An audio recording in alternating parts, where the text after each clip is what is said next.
Welcome to another episode of Bitcoin Magazine Live.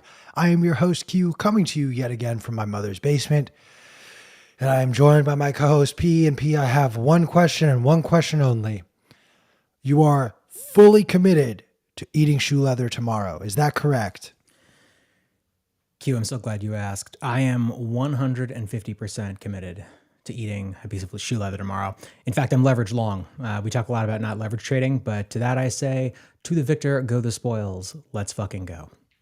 I really wish you didn't say that. The gambler in me now is like, all right, how do I hedge? How do I bet against this? Because when you're that far along, there's only downside up ahead. Don't disappoint, P. Otherwise, we're going to make you go back into your cryogenic chamber. You wouldn't dare. We got a jam-packed show for you today. We'll be joined by our dear friend of the show, Regulatory Jason, to talk all things CBDC and get an update off of the news coming out of Congress in DC. And of course, we're going to kick things off now with news and notes. And I want to first take a moment to talk about ESG bonds. There was an article that I had the pleasure of reading from Bloomberg yesterday that essentially showed how companies have essentially greenwashed their debt by slapping an ESG sticker on it because they get to. What am I talking about? What's really going on here? So in a deep dive into Chanel's ESG compliant bonds, it was found that sustainability linked bonds are a new way companies are raising money and they get to label themselves as ESG compliant. But there's a little bit of a caveat going on here, and this is where the scam is happening in real time. This is a full-blown grift. Bloomberg has uncovered this, and we're essentially reporting off of their news yesterday. But the long and the short of it is, Chanel is turning around and saying, hey, we're going to make these goals to be more sustainable. And it could be anything. It can truly be anything from we're going to use less plastic to we're going to use more recycled material, or we're going to hire another diverse member of our board. It could be any of these things. And they get to set the criteria. They get to say, hey, by this measurement, we're going to reduce our emissions 10%. But, and this is where it got really, really shady in the Chanel examples. Chanel was setting these markers saying, we're going to reduce emissions by 10% over the next year. Fun fact, the data hadn't yet been released publicly, but Chanel had it in their pockets that they'd already reduced emissions 19%. So they were going to essentially sell something that they know they had already completed under the guise of, we will eventually complete this. And it's now turning into a sham, and a lot of investors are paying attention to it and starting to call out some of these companies because, as we've learned in many conversations with Greg Foss, despite however much I want to talk about equities, that's the kiddie pool. The adults play in the bond market, and that's where a lot of these businesses really generate money and help build up money to then go out and further invest and further expand their businesses. They're not issuing new shares more often than they're out issuing new bonds. So what essentially this article has uncovered is these businesses that are creating these sustainability bonds, their criteria for sustainability are so low. It's like a high school student being asked to take the SAT. Oh, but by the way, you got to make up the questions and grade the answers too. Like shit, I got a 2400 on the SAT if that was the case. Yeah, I got shafted, by the way, and I'm that generation who had to take the 3-part SAT exam because now the kids only have to take the 2-part.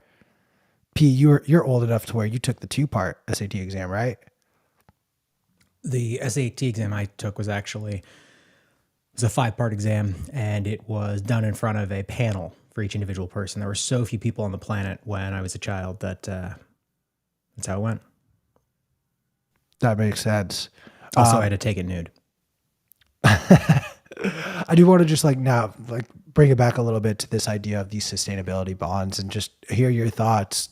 A, are you guys surprised that this is really going on? And B, where do we go from here? Because I don't think ESG is necessarily going to get killed by this one article out of Bloomberg.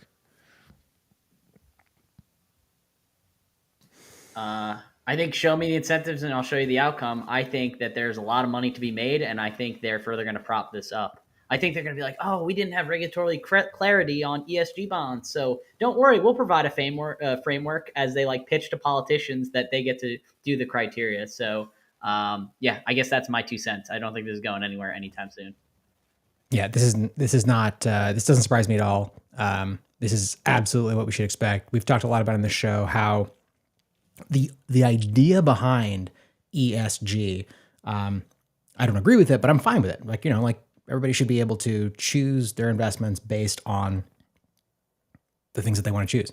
However, like so much in the fiat driven system that we live in, all it does is create massive opportunities for the people that are the best connected to take advantage of those who are taken in by these narrative games. So it's total bullshit. It's going to keep happening.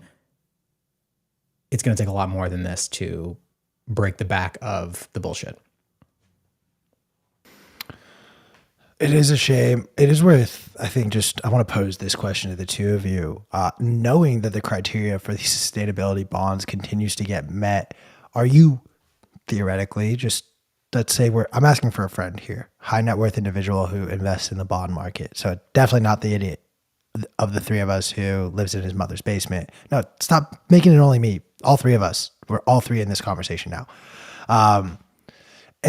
Would you take out a CDS against one of these corporate bonds, essentially, that couldn't turn default if, say, they actually fuck up somehow and don't meet their sustainability requirements, or maybe they just actually can't make the payments? Or B, would you actually invest in one of these bonds because this sustainability requirement is like below the floor and all you literally have to do is just wake up and roll out of bed and you somehow met your ESG compliance? I will speak for myself. I do not mess around in shorts, long, CDS, all that. Like, I have a vague understanding of them, but that's not my cup of tea. So I personally will not be taking out CDSs against them because I think that keeps you in the fiat system. Like, it's play fiat games, win fiat prizes. If we're trying to separate money and state, we don't want to further entice it or give it power. My question to you, Q, is your friend Greg Foss, yes or no? You don't have to answer it, but if you want to like blink twice real quick, like let me know. But No, obviously my friend is the oldest person of our trio. P, will you be investing your high net worthness into ESG sustainability bonds? Or Fuck no. so are you going to buy CDSs against Fuck them? no. I'm going to So buy what are you Bitcoin. going to buy? Oh, color be surprised. Yeah, Not Bitcoin's financial always the advice. answer. Bitcoin. Yeah. See, this is how we know Chris is a Fed, because that was not his answer. He was trying to justify the fact that he wasn't going to invest in either of these. I'm buying Bitcoin. Yeah, now you Or are. actually, After I already said dog, it. Now he I, says no, it. I actually spook. support my friends, so maybe that is a Fed trait. But I'm buying wheat longs. I'm buying dog food. I'm just trying to support my friends out here. All right. I'm Buy I'm wheat buying futures, merch man. from the Pump my Bitcoin bags. magazine store. Pump my bags. Buy wheat futures. Also not advised. I do not own any shares of wheat anymore. I love how like heavy-handed you are with like not financial advice. You're like, look, if I was a man who had balls, I would get my wheat position tattooed on my chest. Not financial advice, but I have a tattoo. I feel like that's what you say every day. Let's keep going though. I think it's just Let's related talk to what about we were just Larry talking Fink. about. Yeah, exactly. So speaking of ESG nonsense and the bullshit involved, Fox Business reports Louisiana has divested itself from the BlackRock shit that they were involved in over ESG policies. Louisiana Treasury John Schroeder penned a letter to BlackRock CEO Larry Fink explaining that the state would liquidate all BlackRock investments within 3 months over a period of time, divest nearly $800 million from the bank's money market funds, mutual funds, or exchange-traded funds. The state treasurer blasted Fink's pursuit of so-called ESG standards that promote green energy over fossil fuels. He specifically is quoted as saying, your blatantly anti-fossil fuel policies would destroy Louisiana's economy, in a letter obtained by Fox Business. He's saying this divestment is necessary to protect Louisiana from actions and policies that would actively seek to hamstring our fossil fuel sector. In my opinion, your support of ESG investing is inconsistent with the best economic interests and values of Louisiana. This is big news. They're the second state to take this approach, but it is the largest divestment to date from BlackRock by any specific state. I think this is fantastic. I want to see more of this. I want to see more larger entities standing up to these bullshit double standards. What do you guys think? Yeah, I guess I was going to touch on this is the second state to do this. I know Texas actually has a law preventing their state from investing in things that go against businesses that are proponents of the state. So also they're very big in oil and gas as well. And they were divesting from BlackRock as well. But to your point, Louisiana, I guess this is a larger endowment. I don't know if Texas required all of their pensions to divest, but just certain select ones were. Yeah, I mean, Larry Fink is the king of ESG, so this is his racket here. He's kind of making his bed with ESG, and these are kind of consequences of it. And I think this is kind of a point too. Like we could say, even in Bitcoin, Bitcoin's down 70% from its all time high. Like that's an investment we made with our capital into this. And like people are like, you guys are stupid, you're idiots. It's like, well, I'm making my bed and I'm sleeping in it. Like if Larry Fink wants to go all ESG crazy, like he has all the power to do that, but like these are the consequences that come with it. It's not going to be hunky dory and everyone goes along with it. Q, you want to add anything else to this? I do, because I don't agree with either of you guys, and I actually think Larry Fink is in the right. And I'm going to explain something that is often overlooked. I live in the state of California. I pay way too much in taxes, as everyone knows, and California is often laughed at for having this surplus of money that Gavin Newsom has no idea how to handle or deal with. Unfortunately, based on the way our country operates, a good chunk of that surplus actually goes back to the federal government. And then the federal government actually turns around and gives some of that money to different states that don't generate as much money. Some of the top states that receive money from the federal government include states like West Virginia and Mississippi. And on that list in the top 10 is Louisiana.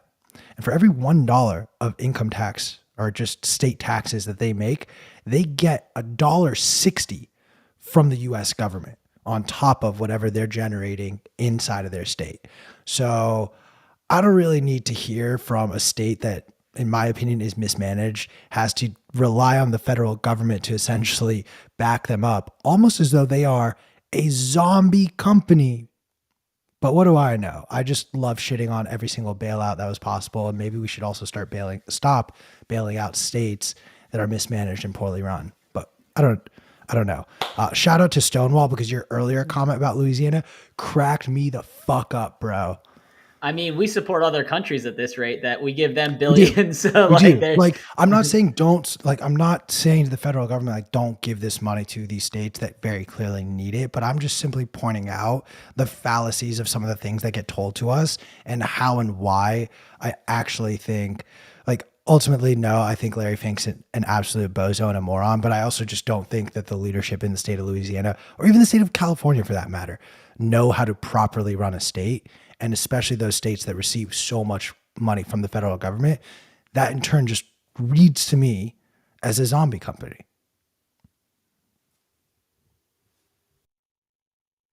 I took us off topic there, so my bad, guys. Chris, can you dunk on California, please? Yeah, I can't let you keep doing it, so I keep taking the California stories because Q will just like lose his mind if he does so. California wants to throw gasoline on the fire. What do I mean by this? California will start handing out $1,050 stimulus payment checks to residents this week to combat inflation. Newsom was also installing a tax cut on diesel fuel. I know Q was kind of like, why are you cutting back on the California gas tax over this? And like, what is this all about? I know Q has talked about potentially leaving the state of California. He's still there. So do you get your check in the mail like this week, or how does it work? Do they give you CBDCs or like? No. So I was trying to figure this out, because there was a point earlier in the summer where they were talking about how they were going to give to like help all of the rising gas prices. They were going to give some sort of a stimulus check to car owners and stuff. And on top of the fact that I live in my parents' basement in Los Angeles, and in the least accessible via public transportation city in the United States, in my opinion, I do not own a car. So if this stimulus check is rooted around like, oh, you have to have a car registered under your name, unfortunately, I will not be the recipient of this one. However, if it's based on income levels, hey, David Bailey, I could use a raise. Or maybe not, because it looks like Gavin Newsom's going to pay me some money, I guess. I don't know. I don't really care. I think this is stupid. This doesn't solve the issue. And like, we were having this conversation before we started, and I was kind of sharing certain things that I found very surprising. I I was at a dinner last night and I was hanging out with Nathaniel Harmon, friend of the show. If you're not aware of him, he has an episode with Peter McCormick's What Bitcoin Did coming out today. I highly recommend. He does oceanic thermal energy capture. But essentially the conversation, he lives in Hawaii. I just asked him point blank. I'm like, yo, you see the gas price in LA? Like, is it worse here or worse in Hawaii? And he literally laughed at me. He's like, dude, I pay less than $5 a gallon for gas. Gas is over $6 a gallon at the wrong gas stations here. And like me being a Costco brat, like when I go to fill up a car that I'm using, I only exclusively go to Costco, but I was still paying $5.50. Gas prices are actually going up in California because we introduced yet another tax on our own gas because we like pain in this state for whatever reason. We literally vote for these policies that in 6 months we sit there and we're like, why are gas prices so much? Oh, this is, who did this? Who? Meanwhile, like you should just be looking at the mirror, you freaking bozos, for voting in these type of policies. We literally voted for this policy in July. You idiots voted to put forward higher gas prices. So yes, the price of a barrel of oil has gone down, but the price of gas has gone up in California. Why? Taxes. Taxes that we ourselves voted for, not even the bozo Gavin Newsom put in. So that's I keep ranting today, and I'm sorry, guys, but I'm so sick of paying as much as I pay for gas. It's crazy. Yeah, California is totally fucked. I think the title of this is great. Throwing gasoline on the fire. This does not solve the problem. It literally just perpetuates it. Exactly. Like you're not going to the root of the issue. The root of the issue is not people don't have enough money or people don't make enough money. The root of the issue is we were not fully aware, and the risks about each of these tax hikes over the last 20, 25 years on our gasoline in this state were not properly understood by voters. And as a result, and nor were these extra tax dollars reinvested in our state, reinvested in our infrastructure, reinvested in our energy. None of that happened. They just fattened their pockets, started to be able to say like, well, California is not bankrupt anymore. Like we now have a surplus and here you go, Mississippi, blah, blah, blah. And then all these freaking states literally like give us the middle finger and say, oh, Californians are idiots. Meanwhile, we bankroll all these other states. So I don't know. I'm rambling. We're going to move on to Daddy of Congress, head of the SEC, Gary Gensler. SEC staffers are complaining that Gary Gensler violated protocol by hyping Kim K settlement, appearing on CNBC within minutes of the case being announced. People with direct knowledge tell Fox Business they're calling this a publicity stunt. Oh, really? Kim Kardashian's in the middle of yet another publicity stunt? I wonder if her mom hit up Gary Gensler and actually asked Gary to bring this lawsuit and that it will help his career as a result. Like that is now a legitimate thing in the back of my mind, just because I probably know way too much about. Fuck you, Yellow. I love you. I know too much about Kim Kardashian and her life, but like whether or not Gary Gensler did this to get attention or limelight, like I don't really care. Maybe he's trying to send a message, maybe not. When it's Kim Kardashian, like it just, like we took advantage of Kim Kardashian being in the news. Like we are those scumbags as well. I was just saying. I don't know. Pete, what do you think about the fact that we're still talking about Kim Kardashian 2 days later? I don't give a shit about Kim Kardashian. Sounds like a plan. We're going to go to Zcash. My friends, I don't know if you've heard, but the Zcash blockchain has been being attacked for a while now. The spam attack has continued. Almost every block contains a shielded transaction with hundreds of outputs. Now, what does this mean? There is a spammer who is successfully blowing up the size of the Zcash blockchain by maxing out each 2 megabyte block every 75 seconds. This attack is costing very, very little. It's costing cents per attack and less than $10 a day in transaction fees. Jameson Lopp has a chart where he's showing the size of the blockchain as it is increasing. I don't want to say exponentially, but certainly linearly. Anyway, this is an interesting dynamic, and I am very curious to see how the Zcash community responds and whether or not there is a solution to this that does not involve a soft fork. Something like this is not possible on the Bitcoin blockchain because of the way that the incentives are set up. But Zcash, which is a privacy-focused cryptocurrency, is suffering significant issues because of this. Yeah, I wonder if it won't just be a soft fork. It could definitely be a hard fork too, where they like completely change or jump to a new hashing algorithm or something like that to try and prevent this attack from occurring. But very interesting. Yeah. Not on our docket. I just want to hit this really quickly. It looks like crypto.com will be laying off about 40% of its workforce. We are just continuing to see these layoffs. I wanted to just quickly say that on the heels of yesterday's jobs numbers.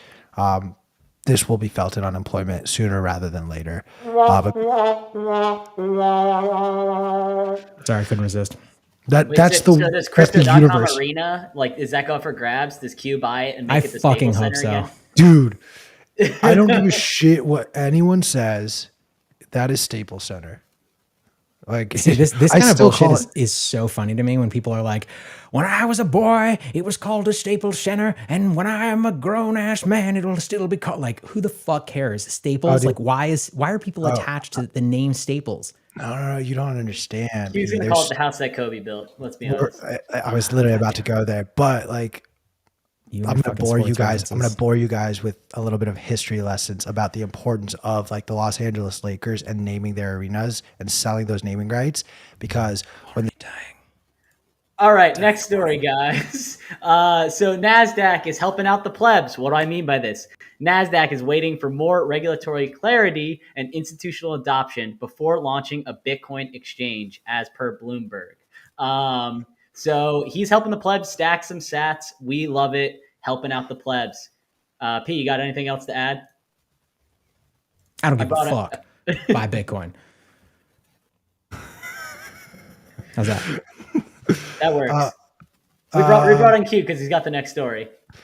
Oh, cool. All right. Let's talk about calling out Sleepy Joe. Representative Tom Emmer calls out the Biden administration about how they are trying to issue a CBDC behind the back of Congress and the American people. Now they aren't sharing that report with Congress. Representative French Hill sent a letter with the Financial Committee GOP leader Patrick McHenry and committee Republicans' Digital Asset Working Group requesting Attorney General Garland provide his assessment of the Federal Reserve Authority to issue a CBDC.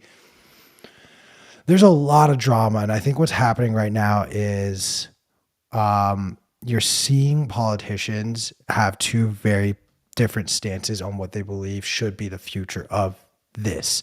You have one camp of people who are very against the idea of a CBDC, and then you have the other camp that I think very much want to go back into, or wants to roll out and have this type of surveillance technology over its citizens. We've seen some of these comments from Fed Chair Powell. I kind of, in reviewing and analyzing the way he approaches it, I think there's a degree where I do trust some of what he says through the lens of there's so many things that they want to do that it's just not realistic in actually rolling out a CBDC. But it's not out of the realm of possibility for Joe Biden to just tell Papa Powell, hey, you either do this or you announce that you're just going to step down to spend time with your family, and then I'm going to put someone else in your position that will just do it. This is a very scary thing. There needs to be a lot more transparency about something like this, given the fact that, ignoring the surveillance technology behind CBDC, you want to roll out a new fucking money after you have essentially destroyed and ruined the money that we already have, and you just are going to do it with zero transparency because we're supposed to trust that this time you're going to get it right? You senile bozos. Absolutely not. Absolutely not. I mean, that's why we Bitcoin. It's a separation of money and state. But that's... I digress to the two of you. I mean, it's nerve-wracking to me to see less and less transparency from a president who ran on a platform saying, let's work together. Let's bridge the gap. Let's, meet in the middle and work together. And we're just not seeing that. And we're seeing almost like this fuck you attitude of, it's my way, or if you don't want to roll with us, that's cool. We're going to find someone else to roll with us. Okay, bro? Okay?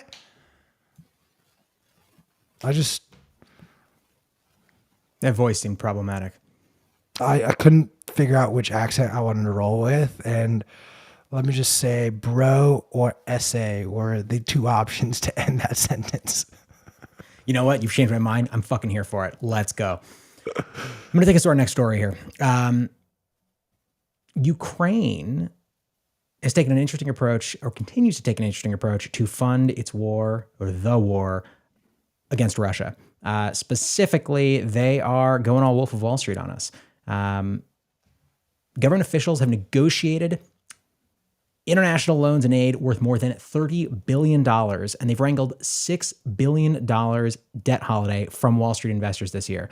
Now they hope to raise tens of billions of dollars more by raising debt with foreign backing, similar to the Brady Plan, which helped Mexico and other developing countries access bond markets in the 1980s. The war with Russia is extremely expensive. And Ukraine has utilized a number of novel strategies in order to increase funding so that they can keep defending themselves as rapidly as possible.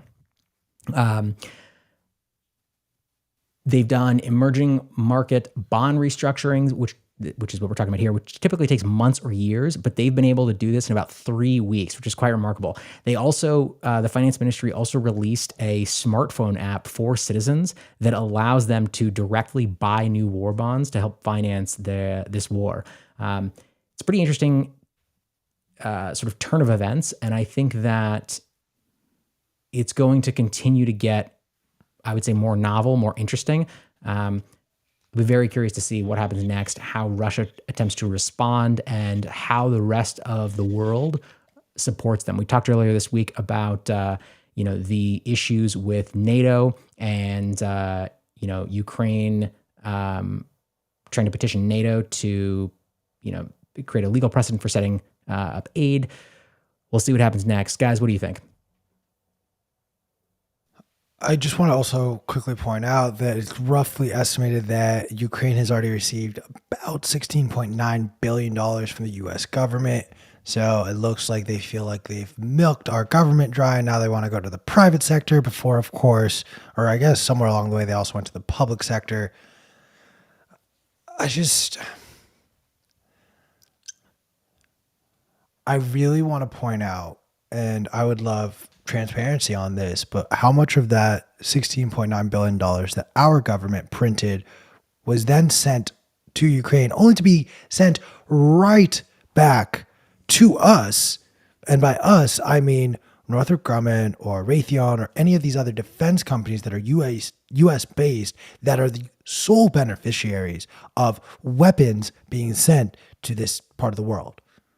Like, I genuinely want to know, is it 100% of that? Is it 80%? Is it 20%? I do believe the U.S. citizens have a right to understand and know how much of the money was spent by Ukraine specifically to just come back and bolster our defense industry. Because what we're about to see is more of that. They're just going to issue these bonds to do what? They're not going to build fucking mansions. They're going to go and buy more fucking weapons.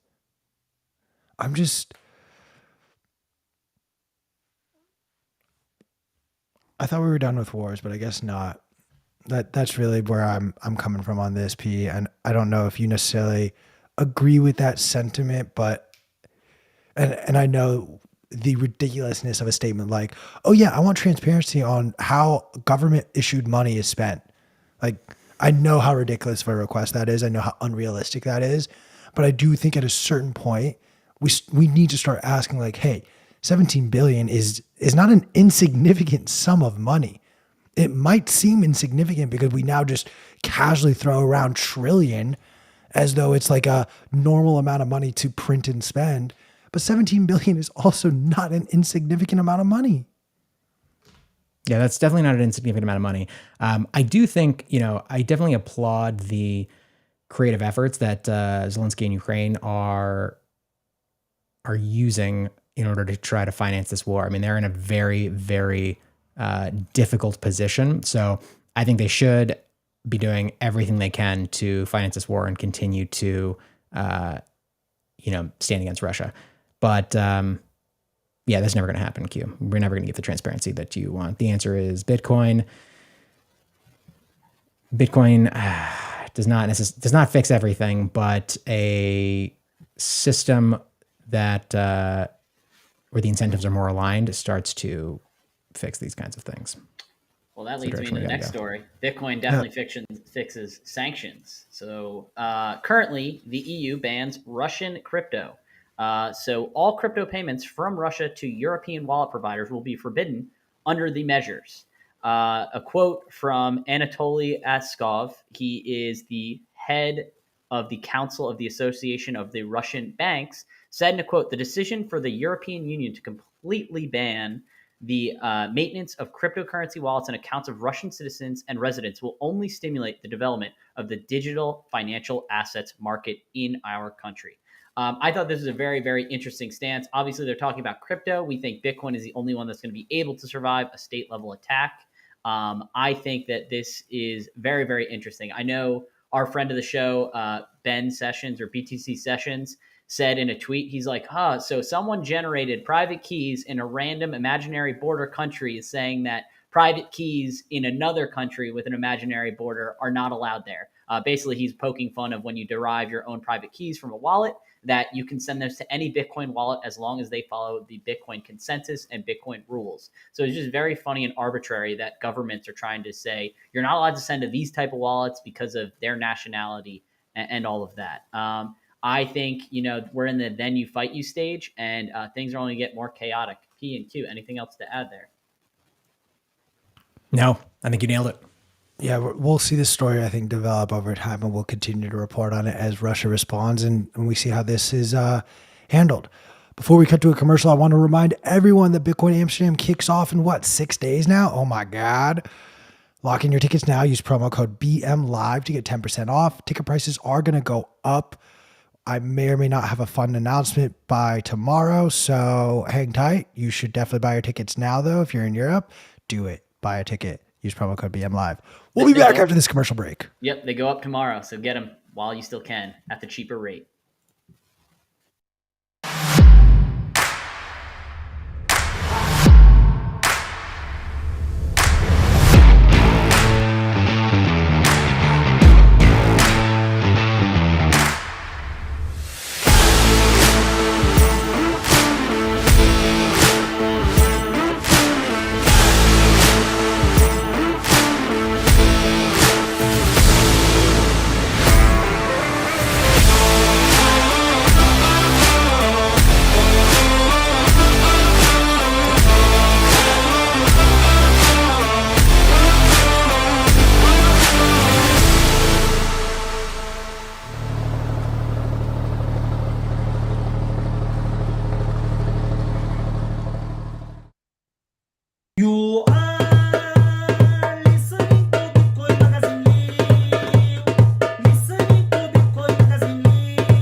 Breaks. P, can you please give a warm introduction to our guest for today? Absolutely.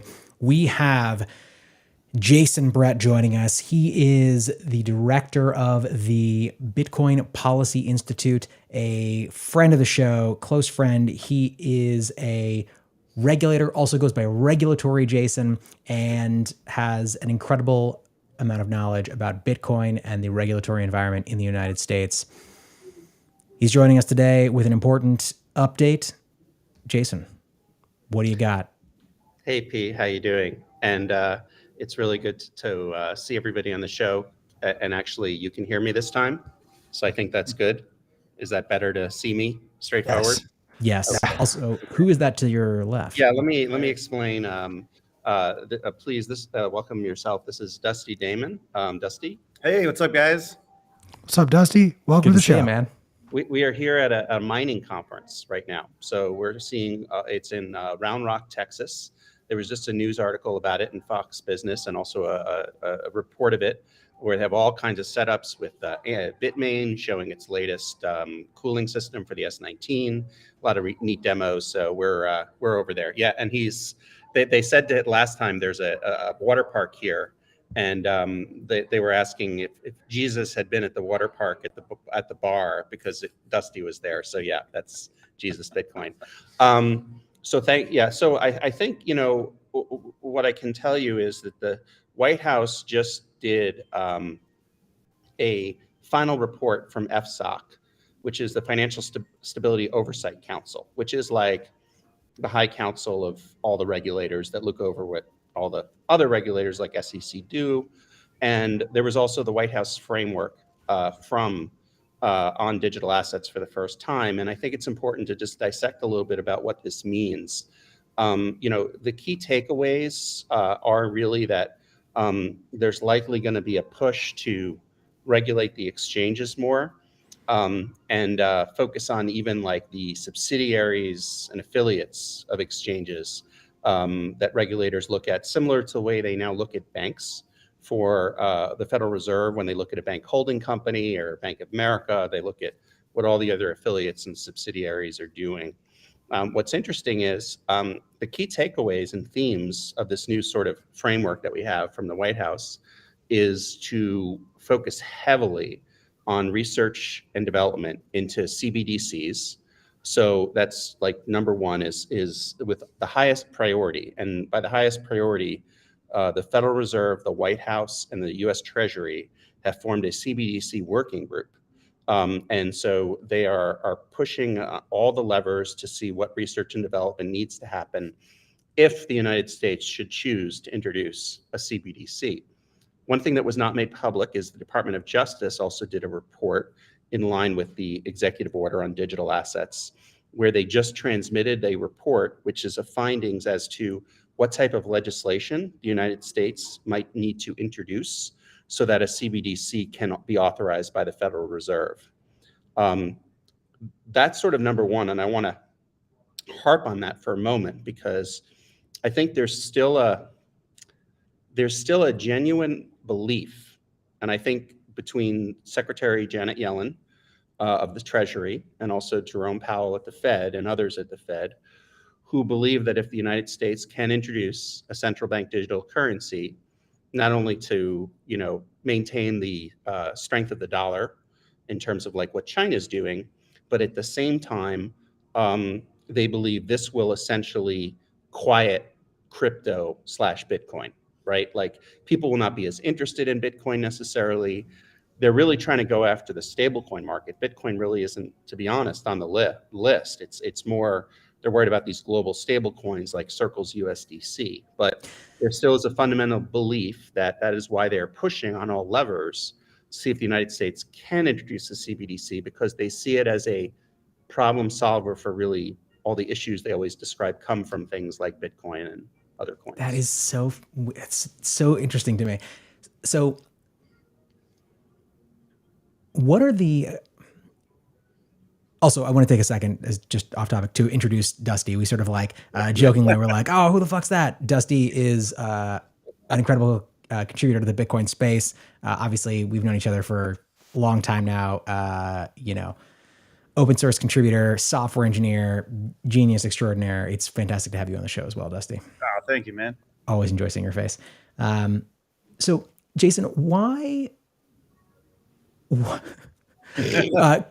Sorry, there's so much to unpack in what you just said. I love the idea that like, oh shit, we're going to solve Bitcoin by introducing the opposite of Bitcoin. And because they're both digital, maybe that will shut people up about quote unquote cryptocurrencies.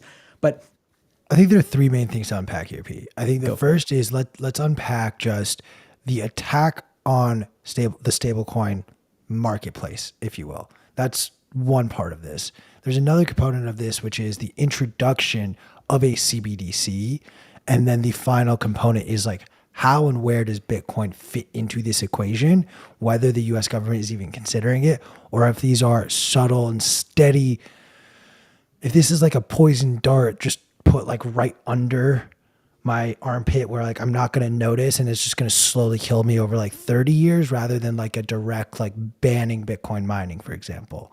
So like I'll let Jason and Dusty sort of tell us, where do you want to start? Those are, I think, the three components of what I'm taking away from what you're saying, Jason.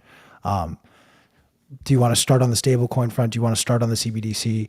I would prefer to keep the Bitcoin of it actually towards the end, because I think what we talk about in the middle will help guide what we're going to say about Bitcoin. So I leave it to you if you want to go down stablecoins or CBDCs. Yeah. Well, I'll actually jump in just for the audience. Can you define what a CBDC is? Because we're using that term and we haven't really defined it yet. Yeah. CBDC is a central bank digital currency, and it's a fairly new term. How you define it is really important.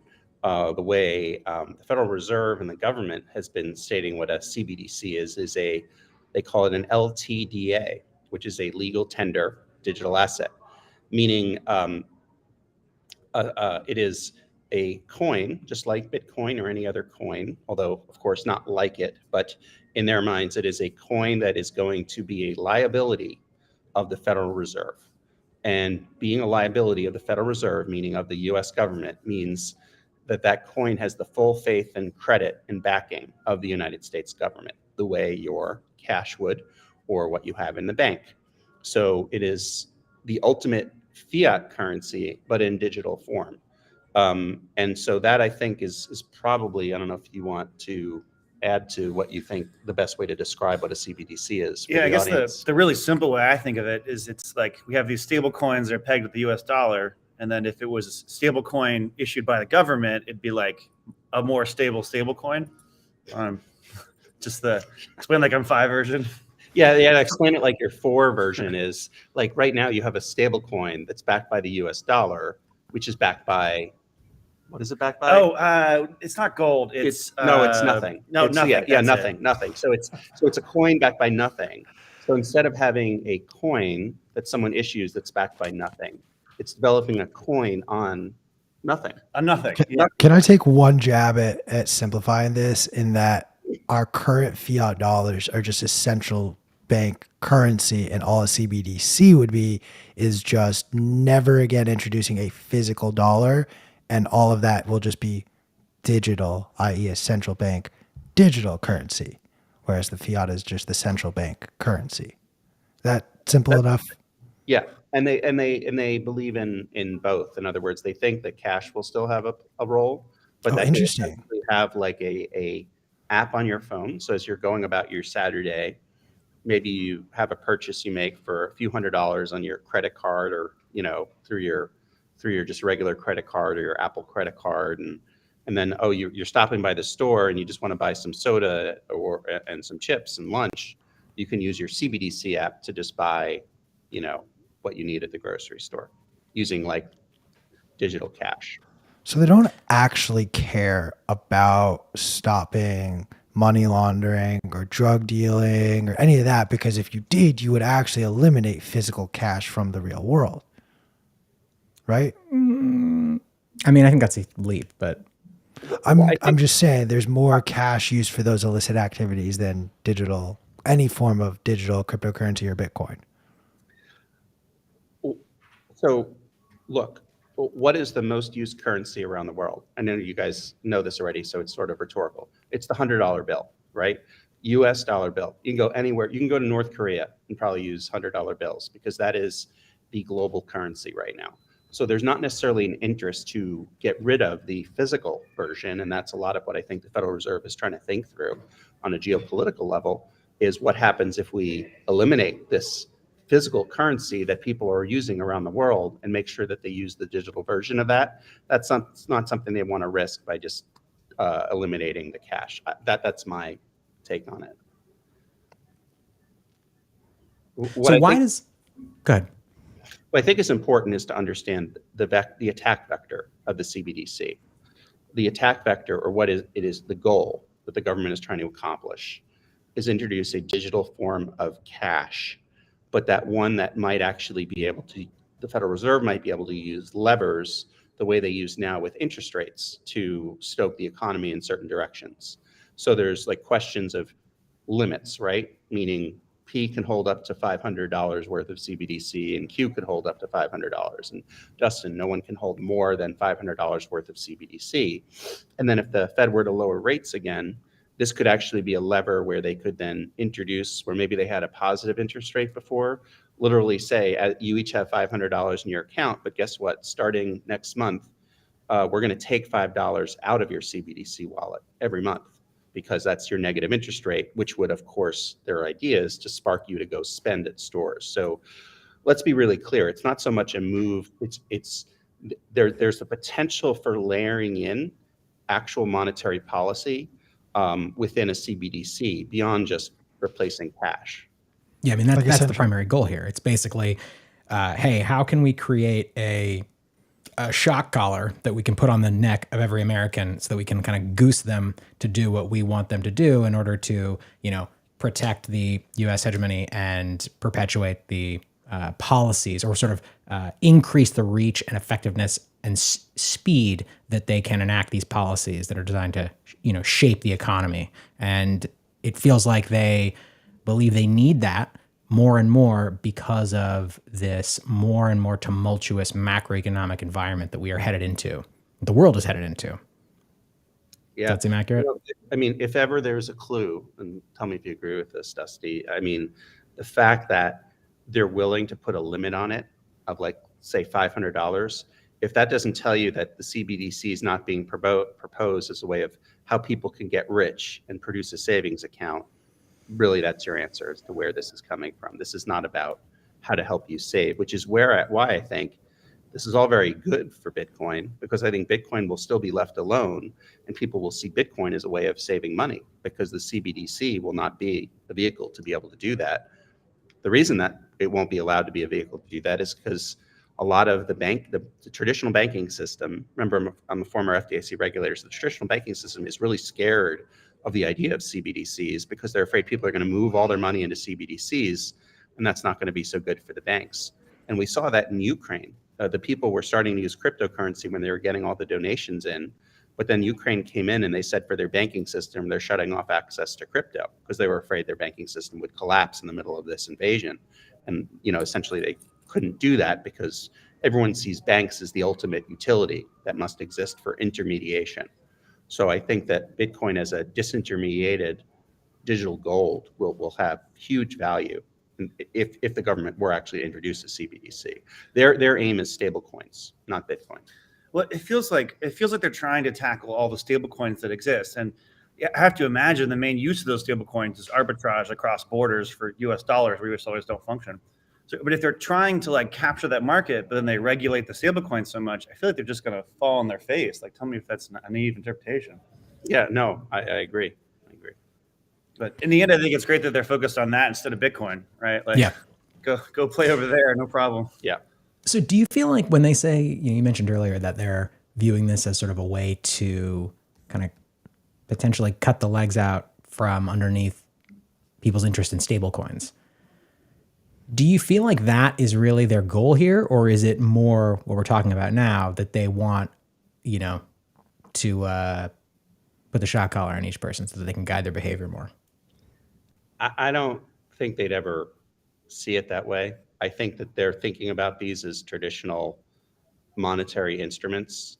But I think it's true. You have to see, I think, that stablecoins are on the menu. I find it fascinating, right, that Facebook was criticized because they banned cryptocurrency advertising. And then when Facebook came out and said, well, now we're going to do our own global coin, as they first called it literally global coin, changed it to Libra. And then all the regulators came in, and there was even one congressman who was taking Mark Zuckerberg to task, saying, you're trying to create a Zuckbuck. You're trying to create money, and you can't do that. The US government can, but you can't do that. And so what they essentially did was they stopped Facebook from doing it. And now the US government is ready to introduce. So it's like, first you had Facebook keeping everybody out. And then when Facebook came in, the government said, no, you can't do it. We'll tell you when we're ready, and we'll do it. In typical traditional fiat fashion. I mean, look, this is hundreds and hundreds of years of behavior of seeing money as the key to a nation state, right? So if anyone on the show or in general had not thought through the game theory on this, that they might push back a little bit if we were trying to introduce our own money, you're not thinking straight. I mean, this has happened to community forms of money time and time again. So it would not only not go down without a fight, but I think you're going to see a war over it. Sorry, a war over what specifically? A war, not like a fighting war, Yeah. but a war over the fact of who's going to control the money in a digital United. Is it going to be government fiat based? In other words, they're not just going to like hang out and be like, yeah, let everyone use Bitcoin and Lightning, right? Like, of course they're going to object to it. Dusty, you were going to say something. Oh, I forgot, but I am thinking that like I'm really glad the government's ignoring Lightning. That's awesome. I feel like in the hierarchy of things, they're like focused on like stable coins and then Bitcoin and then Lightning, and hopefully we can keep it that way, protect Lightning for as long as possible so we can build it up better.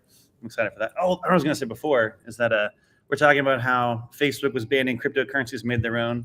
Governments banning Facebook, making their cryptocurrency, ban their own. Eventually, Bitcoin will just stop the governments from making their own currencies. Don't tell them that, though. Yeah. Well, I don't think even it will if you stop. told.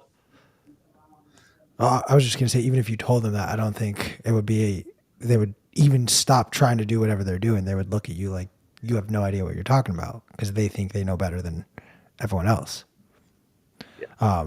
P, I totally just bulldozed over what you were going to say. I was just going to comment that I don't think it's going to stop them. It's just going to, they're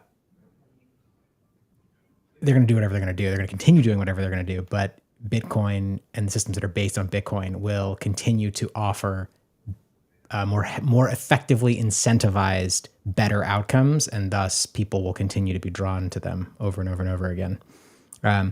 So what do you think the correct, like what happens next, Jason? Like what do you expect? How do you expect this to proceed? On what timeline do you expect a US CBDC to be rolled out? Well, I think the signal right now is there's research and development agenda that's being developed by the White House Office of Science and Technology Policy and the National Science Foundation with the specific goal of investing US dollars, real dollars, right, regular dollars as we have, into how we can develop what's needed for an apparatus to actually introduce a CBDC in the United States. So they're going to throw money. And if, for developers, anyone who's interested, it's going to be kind of like an Uncle Sam wants you to help develop this, because if you think about it, this is like more than a moon launch if they were to launch this. And for those, I'm dating myself here, but remember maybe Obama's healthcare.gov incident where it went live and it was Control-Alt-Delete. It didn't work. I mean, that's a real problem. And that upset a lot of people, but that was just for healthcare. I mean, like to get your government healthcare. Can you imagine if and someone was asking a really good question, which is how they would introduce CBDCs. I personally think it's going to be via airdrop. I mean, they're going to follow what the industry does. Suddenly you'll wake up and everyone will have $1,000 for free in their digital wallets, for CBDC that'll be offered by the private sector. So there you go. You have $1,000 offered. Everyone starts going to the grocery stores. Wouldn't that be fun to have a show like in a grocery store on the day that they launch this, when like nobody's cash is working, they can't buy groceries, they can't buy food for their family, and there's like a Control-Alt-Delete healthcare.gov failure. Like people would never trust the CDC again. So if you think about that, like I think that we're looking at a long 3 to 5 year outlook before we actually see it introduced. It's not going to be tomorrow, because they know they just can't get it wrong. It has to be introduced in a way that there will maybe be some minor glitches, but no catastrophic failures. And I think that's what they're looking for from R&D is what do they need to have in place to make sure this thing is, Byzantine fault tolerant and all the rest. I mean, can you, P and Q, imagine, and Dusty, like all of the hackers in the world would be lining up, waiting for this to be launched, trying to find a weakness in the system. I mean, it's such such a complex thing to build. There's so many ways to screw that up. I mean, that healthcare site was literally just a site where it forwarded you to other insurance policies. Like, Script could have built that in a weekend.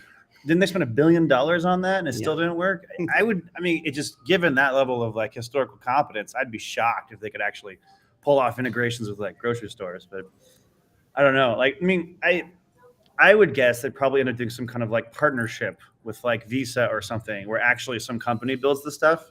But that's just wild speculation. It just seems so hard to build from a technical perspective.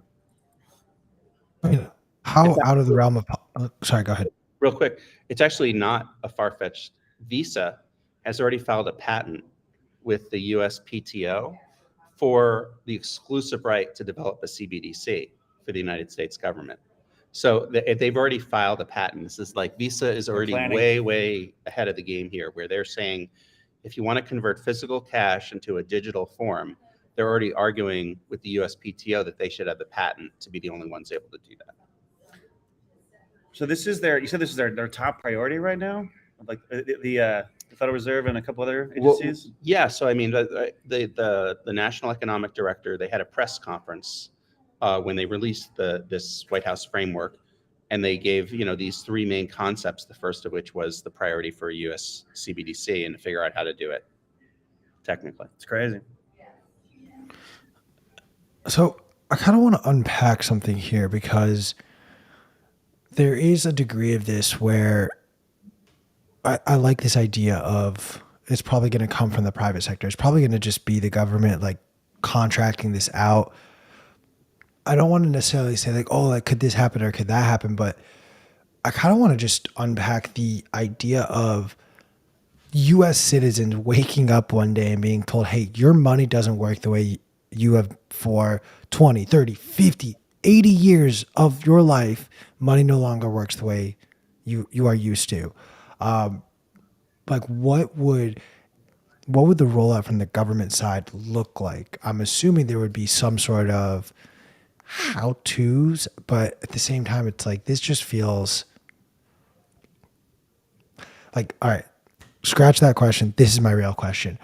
How much of this is a pump fake, thinking like, hey, they're putting all this time and effort and energy into CBDCs in this direction and all of this, but like they have no actual intention of following through on this and focusing their energies elsewhere on, say, like figuring out how to shut down all of Bitcoin mining in the state of Texas?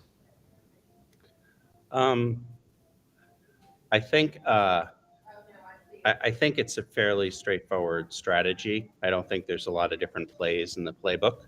But what I will comment on regarding the CBDC apparatus and the other concerns is, if you think about it, is our government has a history of introducing new types of currency out of necessity. So the question is this really a necessity? And if you go back to history, it was actually the Secret Service that came into play after the Lincoln assassination that focused on, because they had just started issuing the greenbacks or dollar bills, and their primary focus was counterfeit. And I've spoken with the Secret Service since then, and I think they publicly said, their focus is going to be on digital counterfeits of the CBDC. So you're looking at literally 170 years of history where all the way back to the Secret Service is going to then take that issue over of how do we avoid counterfeits and going after people who do digital counterfeits. When you think about the way we've introduced dollars in the past, counterfeits have always been an issue. First, you had the revolutionary dollar, continental dollar that was introduced. And one of the British's tactics during the Revolutionary War was to introduce counterfeits to make the continental dollar useless. With the greenback being introduced and from national banks, that was help fund the Civil War, from the North. So that was another pressing need that even Abraham Lincoln is quoted as saying, because someone at the time wanted to say, "In God we trust" on the dollar bill, which we all see today. But initially he didn't say that because Lincoln wouldn't okay it. He said, this is really just paper currency. And he said, I'd rather say something like, the Paul and Peter kind of thing of, I wish I had more gold and silver to give you, but please accept this instead. So he even recognized it's just really paper currency that was given back in the Civil War. So the question is like, what's the pressing need? What's happening? Or is there some war? Is there like, why are we introducing? And I don't know that there is a good enough reason yet why we're introducing a brand new form of money. And I think that that's the direction they're going in. But I think to your point, Q, I think there is a little bit of hesitancy. It's sort of like the US has such a good hold on the way the dollar works now. Are they really going to try to risk something? It's like a Facebook or Google. Can they really innovate too much, right? Or are they just stuck in the model that they have? And I guess like the motivation of China did it is like a motivation, but probably not strong enough to just risk upsetting the whole currency system. Yeah. I mean, what's the evidence yet really to say that China's starting to take over? People are like going after that currency. It hasn't really gotten legs yet. And because most people realize it's their way of trying to do surveillance on transactions. It's the opposite. So it's hard to say, is this really an attractive currency yet? But, the Chinese still have a ways to go with getting people on an international level to accept their currency. It was weird that Saudi Arabia announced they were selling 25% of their oil for the Chinese yuan. That was a weird announcement. Yep. Kind of unexpected to me. But yeah, I think there's definitely, Dusty, a trend now toward what we're seeing is perhaps the weakening of the US dollar in general, and how long traditionally does one specific currency really hold power over the whole world. So that I think is a real sign of what is the strength of the US dollar internationally. Yeah, 50 years kind of feels like the end of the average window, right? Like we're at 50 years, just about, if you count it from 72. Yeah. Longer if you count like Bretton Woods or something. So I kind of want to first just highlight for a moment here, because you guys are bringing up sort of the China of it all. And I want to highlight, last week we had Natalie Smolensky, Jason, your colleague from BPI, come on and discuss her white paper where she equated the idea of a CBDC as this surveillance technology that the likes of a communist country like China would use, but a freedom, democracy-oriented culture and country like America should be aghast at this idea. I want to shout out Fernando Curiel, I hope I pronounced that properly, man, in the YouTube chat, just saying this is absolutely scary as hell. And it is the idea that the US is going to roll out a type of technology that a country like China has normalized or thinks is acceptable for their citizens. I want to talk, though, about a news story that P, myself, and Chris were discussing before you guys joined us, and it's this drama occurring with Tom Emmer and how the White House has essentially pulled their CBDC sort of policy paperwork. It's no longer publicized now, and I would just love to get your guys' thoughts just on between Jerome Powell kind of more or less laying out the impossibility of rolling out a CBDC that accomplishes everything that they would hope to accomplish. You have these reports coming out of the White House, and then you have different senators also coming out essentially attacking the idea and the rhetoric that the White House is pushing forward. I'm assuming here the White House kind of does have final say on these things, but do you think there are any legs for Representative Tom Emmer to stand on in his fight against the Biden administration on this? Yeah, so Emmer's been pretty clear about his position. In fact, he introduced a bill that a CBDC would not be introduced and serviced at the retail level, that it'd be essentially the way commercial bank money works now. And I know he has a lot of concerns, particularly around privacy for CBDCs. And I think that that's not something the White House will go into lightly on the privacy front, because I've heard in Congress from other House offices and Senate offices, like, they talk to people in their district about the idea of a CBDC, people that know nothing about Bitcoin, and they get scared as hell, as Fernando pointed out. They're like, geez, does that mean the government's going to be like on my phone watching everything I buy? And people are not dumb. They figure out very quickly, like, a government money, but it's on my phone. And they don't like that. And so there's a lot of sort of just uptick of responses that these offices are getting, particularly around election time, where there's a lot of concerns about the privacy. That is, literally the biggest, I think, pushback on this is, and that's to the point of, it's not, we're not a communist country. We're not interested in having, surveillance or creating more opportunities for surveillance. I think like there's that element, and also like one of the big benefits of banks as a business is their connection to the consumers. And I think like a CBDC feels like that would threaten some of the bank's business model. So you have like I imagine they would be against a lot of versions of the CBDC. So you have corporate interests probably fighting it, plus the voting base thinking it's creepy. I imagine in a place like China, it feels like a much more top-down country. They can kind of push that stuff through. But in America, I imagine it would just get tons of resistance. What you're saying. Yeah. It's funny. I don't know any other industry that is so blatant about protecting their own interests because if it's the car industry and we need to like fix the seatbelts because like people might be dying, they're like, yeah, we got to fix this for like the consumers. That's really important. We're going to make this the number one priority. Or electric cars working better, or take your pick. But like when it comes to the CBDC and banks, like the first conversation is, well, is it good for the consumer? And the banking industry lobby will very quickly say, yeah, but is this good for banks? Let's talk about this. I'm not sure this is going to be good for banks. And it's like, like forget about the consumer. What about us? What about our businesses? And that's a pretty amazing trait that particular industry has, that it literally will just blatantly say, how can this best serve us as an industry?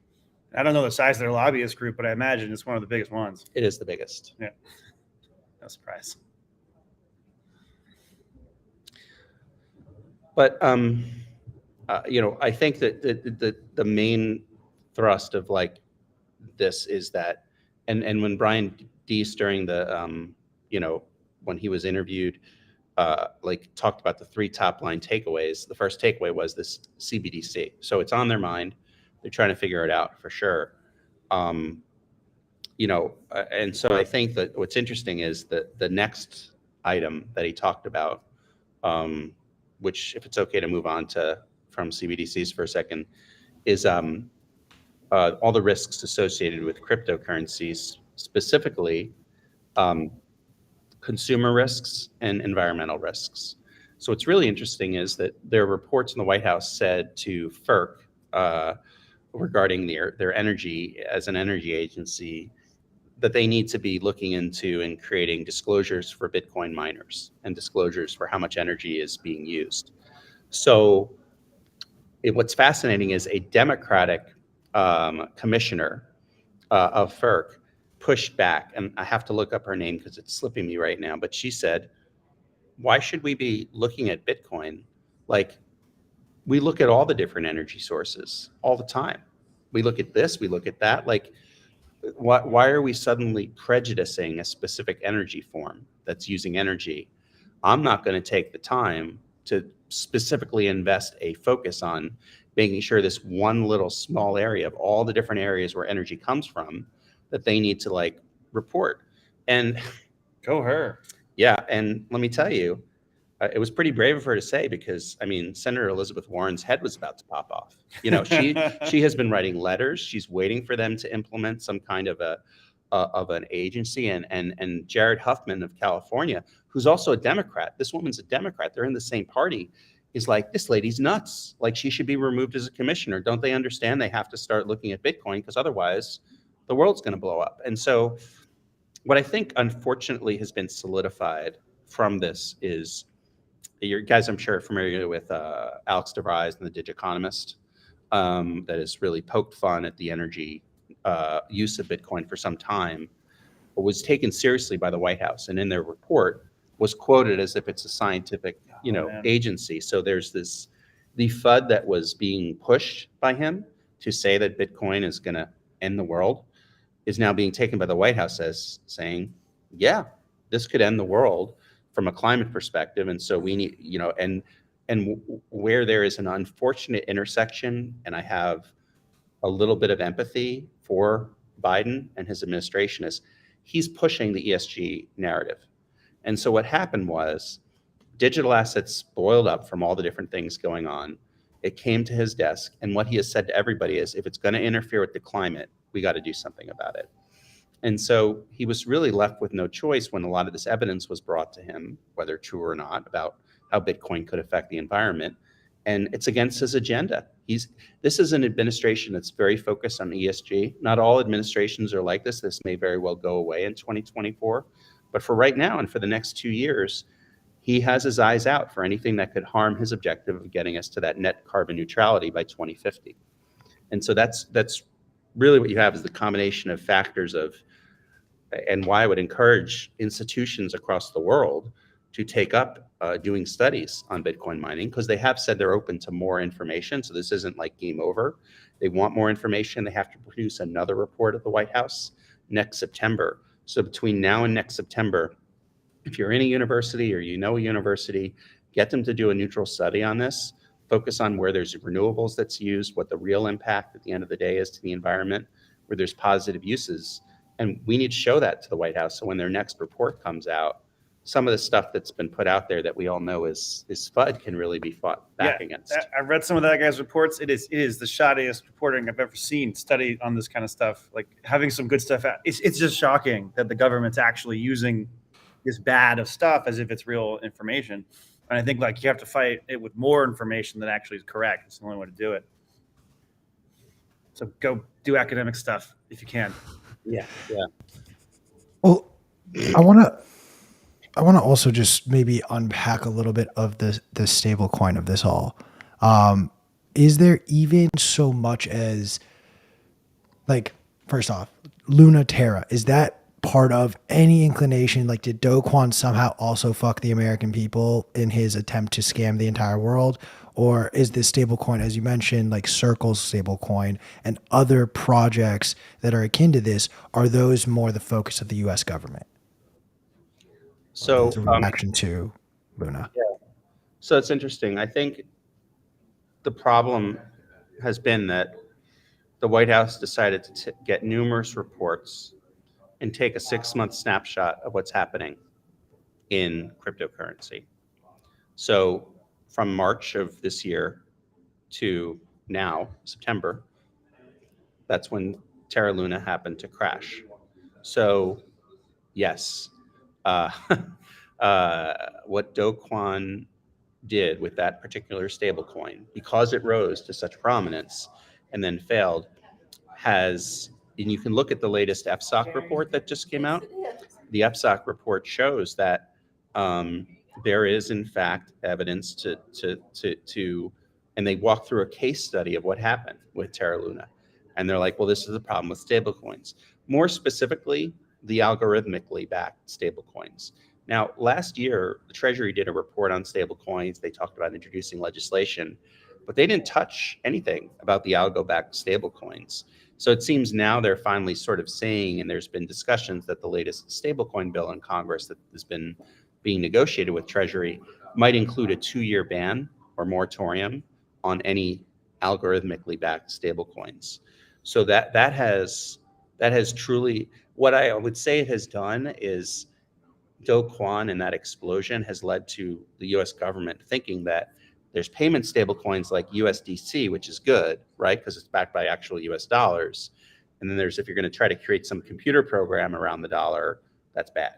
And I think that's what you're seeing the fallout from that now. And it has been said by many people, including Nick D from CoinDesk and others, who said if this hadn't happened with Terra Luna and then the fallout with 3 Arrows and Celsius and all of that, it might have been a very different report. But now there is this focus on, like I was saying earlier, on the affiliates and subsidiaries of these crypto companies that they want to learn more about and be able to investigate and provide rules about what those subsidiaries and affiliates can do, because they're worried about all these interlocking agreements between the different crypto firms.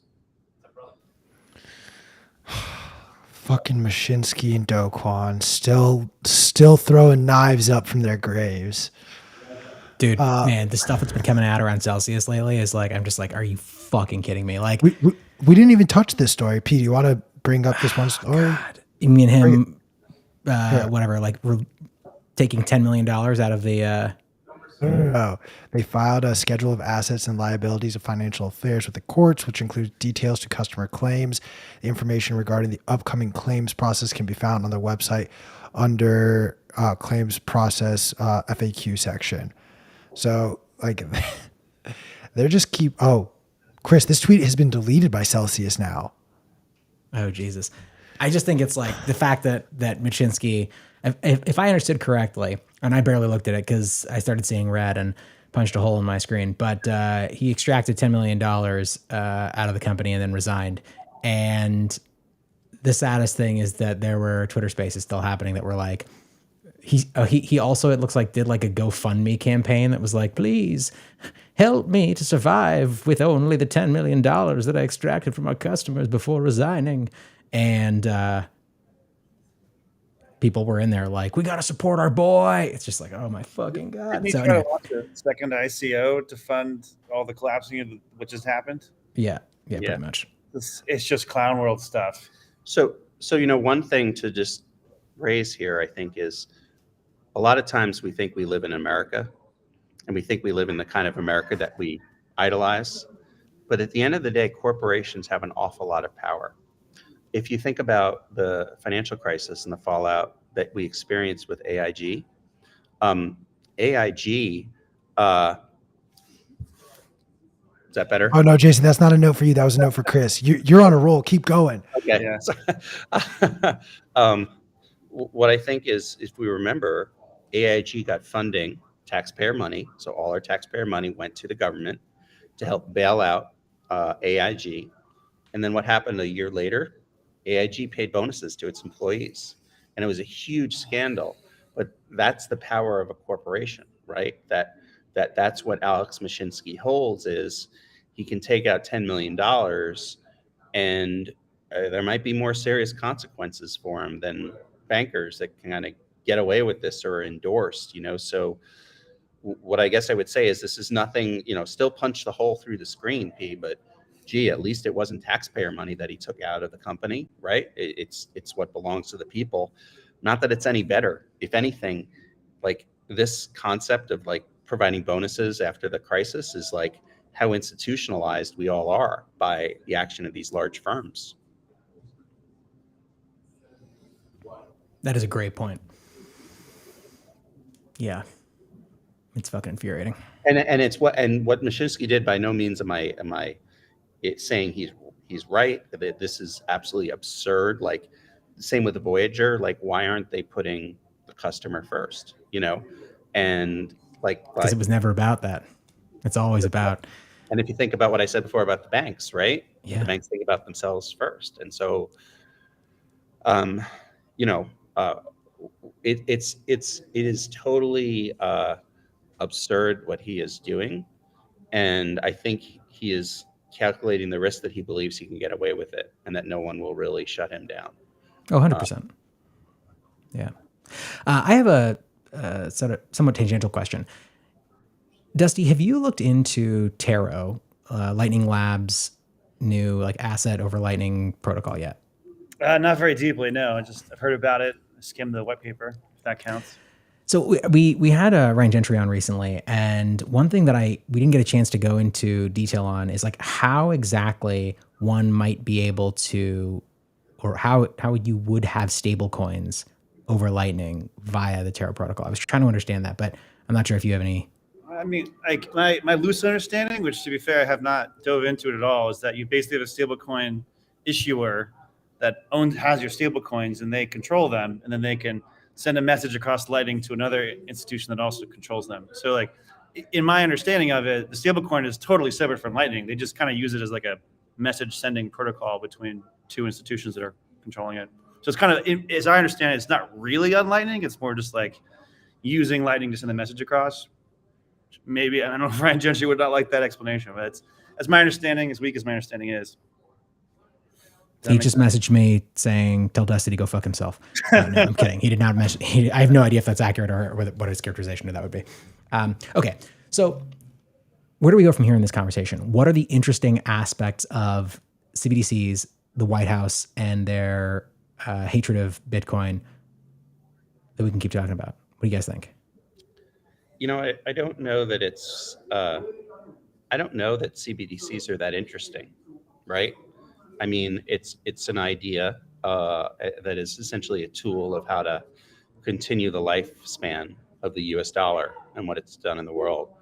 I think to one degree or another, it's important to recognize what Bitcoin has going for it, which is there's not been a ban on it from this executive order. No one's even talking about a ban. When I speak to people in Congress, they're kind of reluctant to talk to me, and they used to just blow me off, and now they're like, "Oh, okay, you win, Jason. We got to listen because we realize that this isn't going anywhere." So I think that's very good when you think about it. What you're seeing, though, is from this executive order is this neat notion of, and this is the third thing, right, beyond the risks of consumers and environmental concerns, and then the CBDCs. The third part is the illicit finance piece. And what the White House is saying is they're seeing huge amounts of issues. And if you think about tornado cash, right, what that represents, and then if you look at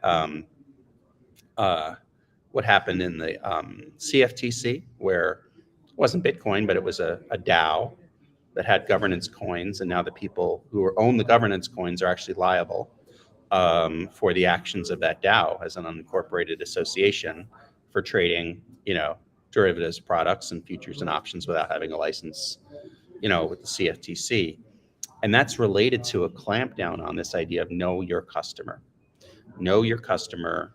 It is something that the CFTC and the other agencies, FinCEN, all signed together. And to be honest, if you look at Oki, and this is my advice to people who, please, if you listen to anything I say, please listen to this. But if you're not going to, you're not going to anyway. But like when you introduce your product, don't say, this is how to avoid regulation.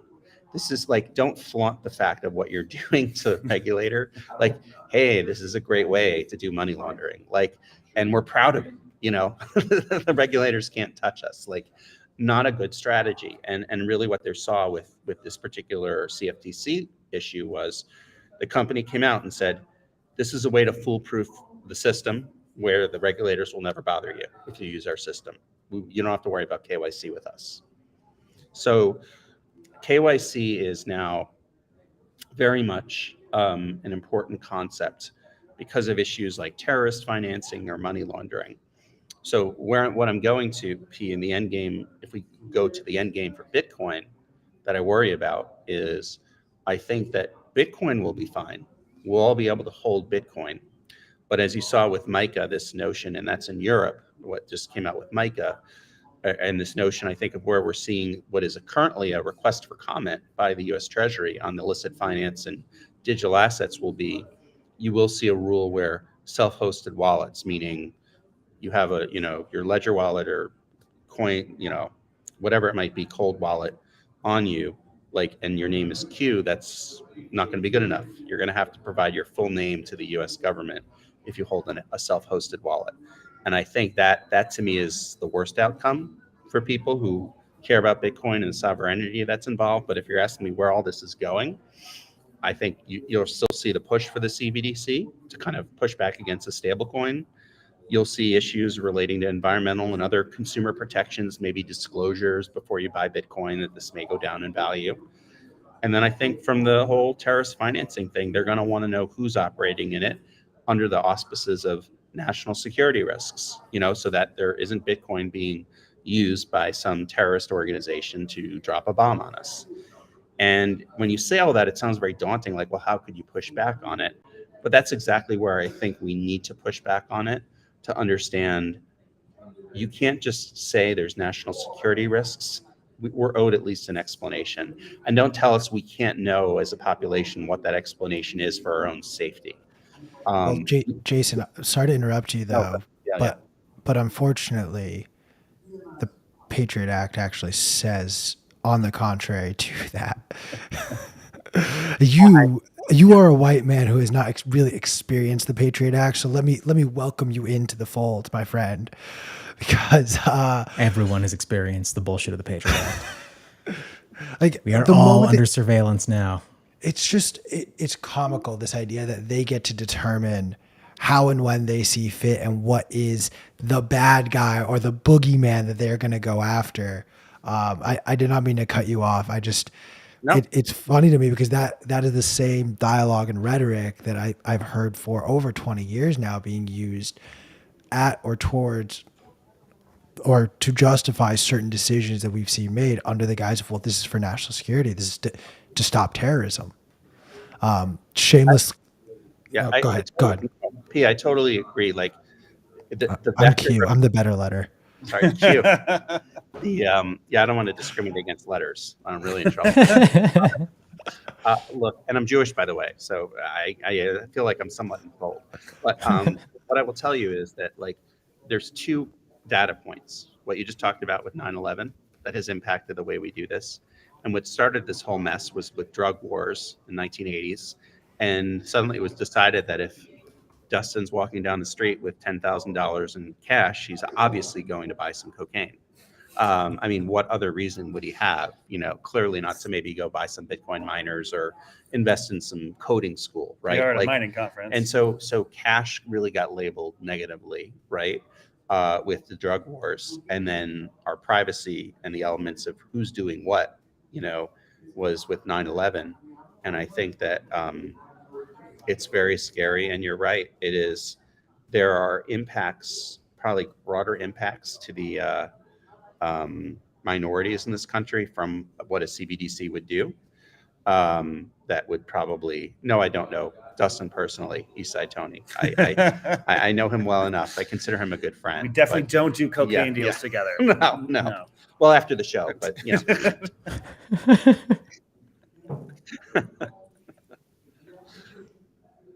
I think we lost. I think I lost P. Is he muted again? No, that was intentional. Someone is banging very close to my microphone, so I'm yelling at them to stop, please. My dog is terrible; just drop stuff constantly. Yeah. So I think that you're to your point, Q, which is an excellent one. It's already there. But what I am saying though is that there's no reason to. There has to be some compromise.